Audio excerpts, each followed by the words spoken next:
Karibu sana ndugu yangu kwenye sauti ya upatanisho.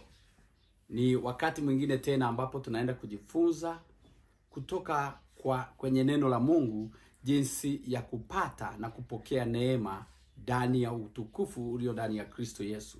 Maneno ya Mungu leo tunajifunza kitu muhimu sana kuhusu jinsi ya kuzifahamu na kuzijua hila za ibilisi. Biblia inasema tusikose kuzijua hila za ibilisi au shetani. Kumbuka kabisa shetani, jinsi ambavyo tunaendelea na maarifa yanaendelea kuongezeka duniani na hata ufahamu wa watu juu ya Mungu, ndivyo shetani naye anapambana kuendelea kufanya mambo ambayo hakuwa anafanya huko mwanzoni. Anaendelea kujikita katika mambo mengi.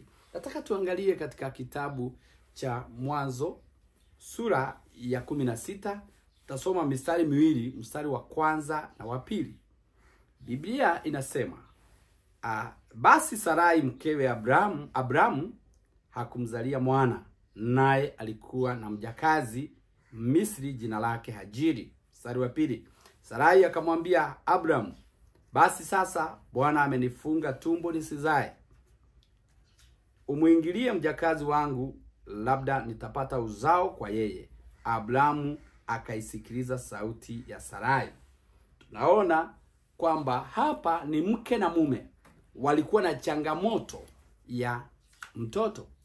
Ndoa ilikuwa inaenda vizuri, lakini hakukuwa na mtoto. Kwa hivyo wakawa wanamlilia Mungu muda mrefu ili kupata mtoto.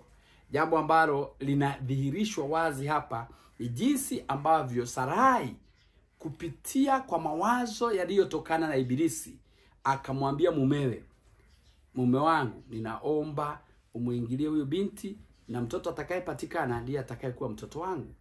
Na Biblia inaonyesha kabisa kwamba changamoto ambayo iliyotokea ni kwamba Abrahamu kipindi hicho akakubali, akasikiliza. Mstari huo unaishia akaisikiliza sauti za mkewe Sarai. Mungu atusaidie sana. Sasa tunaona mbinu ya shetani ya kutumia walio karibu sana nasi ili kutukosesha. Sio kwamba Sarai alikuwa na shida. Sarai hana makosa, lakini ni shetani aliyevaa mwili wa Sarai, akazungumza kwa kinywa cha Sarai, akavunja imani ya Ibrahimu iliyokuwa kubwa, aliyekuwa anamtegemea Mungu, kwa sababu huyu ni mke wake, anampenda, anamheshimu. Basi akatii na akaweza kufanya tendo lile. Kumbuka tendo hilo limetuadhibu mpaka leo, mpaka kesho. Sasa angalia, mtu wa karibu sana nawe ndiye anayeweza kutumiwa na shetani. Lakini tatizo ni kwamba watu wengi hata wakitambua hivyo, wao huangalia wale watu wa karibu, wanawadharau, wanaanza kuwachukia, wanaanza kusema wewe ulifanya hiki. Sio wao, ni shetani. Shetani anavaa mwili wa mtu au kinywa cha mtu kama Sarai. Anazungumza maneno ya kumshawishi mumewe, na mumewe kwa sababu ya kutokuwa na nafasi ya kutafakari akaingia kwenye mtego.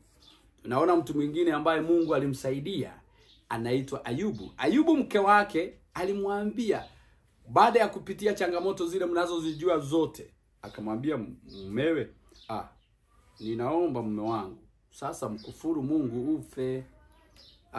Ayubu akamwambia, unasemaje wewe kama mmoja wa wanawake wapumbavu? Na hapo ndipo ushindi wa Ayubu ulipatikana.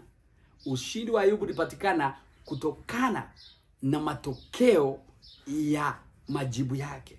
Alimkemea yule mkewe, na Biblia haielezi zaidi, lakini bila shaka mkewe hakujibu.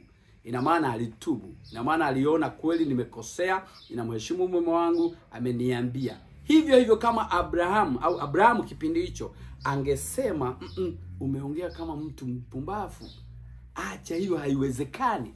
Basi inawezekana kabisa wangekosa kufanya lile tendo na wangeishi na kupata Isaka kama ilivyokusudiwa.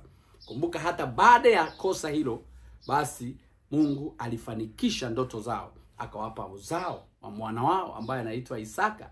Kwa hivyo ninakuomba ndugu yangu msikilizaji, ni vizuri tuelewe kwamba aliye karibu na sisi sana ni rahisi sana kutumika na shetani na akatuingiza kwenye changamoto. Tumeona watu wengi katika Biblia, ukiangalia unaona hata Samsoni aliingia kwenye shida kupitia kwa yule aliyemdhani ni mkewe ambaye alikuwa anaitwa Delilah. Hivyo watu wengi katika Biblia. Daudi tunaona Absalom mwanae anakuwa na ugomvi na yeye. Tunaona hata yule mke aliyepewa na Sauli anaitwa Mikal aliingia katika ile familia akawa na changamoto. Leo na kuomba ndugu msikilizaji, unapokutana na jambo kama hili, jambo la kwanza la muhimu sana, muangalie yule mwenzako au yule wa karibu naye kwamba sio yeye anayeleta hali hii. Shetani ametumia kinywa chake, shetani ametumia mikono yake, shetani ametumia mwili wake akauvaa, akasema au akatenda kile ambacho wewe unakiona hakika sio cha kimungu. Ni vizuri kukemea na kumshauri na kumsaidia. Azia leo naomba uelewe kabisa, shetani anaweza akatumia mtu wa karibu sana ili aweze kukuangamiza, kukuangamiza. Kwa hivyo ni vizuri tuelewe kwamba Mungu anatamani tuelewe kwamba sio tu wale wa mbali, sio tu wale ambao huwajui, sio tu yule ambaye unadhani ni adui yako anaweza kutumiwa na shetani. Adui kama alivyofanya katika nyakati za kale anaweza akarudia na akaanza kutuletea changamoto na shida. Hivyo tuwe makini, tuwe alert. Ndio maana tunasema watch and pray. Watch and pray. Cha msingi sana, baada ya kupewa wazo, ni muhimu sana kutafakari kabla ya kulitendea kazi. Ni vizuri sana kurudi kwa Mungu. Je, wazo hili litanifaa kwa ajili ya utukufu wako? Je, wazo hili litakuwa baraka? Kwa hivyo leo tumejifunza jambo hili. Na ninashukuru Mungu kwa ajili ya neema yake ambayo ametaka tufunuliwe, ametaka tuelewe, tujue kwamba ndani ya Kristo Yesu kuna watu wanaweza wakatumika ili kupotosha njia zetu kwa ajili ya kile ambacho kiko mbele zetu. Kumbuka shetani anaona kile ambacho Mungu ametupangia.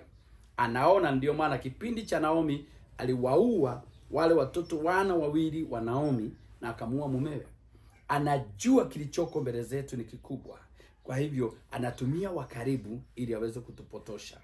Naomba usipotoshwe katika jina la Yesu Kristo. Naomba Mungu akupe macho ya rohoni ya kuona kile ambacho hakionekani, na masikio ya rohoni ya kusikia kile ambacho hakisikiwi na masikio haya katika jina la Yesu. Mungu akusaidie kuwa na moyo wa kuelewa, wa kutafakari maneno ya Mungu kabla hujatenda. Tuwe wepesi wa kusikiliza, lakini tusiwe wepesi wa kunena au kutenda. Mungu awabariki sana. Shalom, shalom, ninawapenda. Haleluya. Asante sana. Ujumbe huu ni kwa ajili yako. Ujumbe huu utakusaidia. Amen. Amen.